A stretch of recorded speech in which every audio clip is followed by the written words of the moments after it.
જેના કામ માટે ગેટ ટુગેધર માટે આજે અમે હેલિફેક્સ આવ્યા છીએ. અને શરૂઆત દીકરીની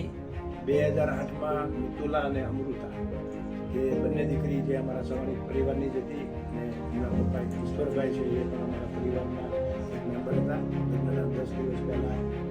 ઈશ્વરભાઈનું હાર્ટ એટેક આવવાથી નુકસાન થયું અને એ બે દીકરીઓના કન્યાદાન કરવાનો ભગવાનનો અને ત્યાર પછી મને એવું થયું કે એવી તો કેટલીક દીકરીઓ હશે તો જેના પપ્પા નહીં હોય, એના પપ્પા 2 વર્ષની દીકરી હોય ત્યારે એક્સપર્ટ થઈ ગયા, પપ્પા 4-5 વર્ષની 7 વર્ષની દીકરી ભણી ન શકી હોય,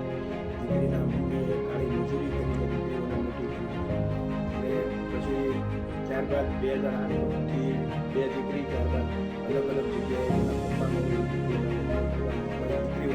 ન ફક્ત લગ્ન કરતા પણ એમની જીવનની જવાબદારી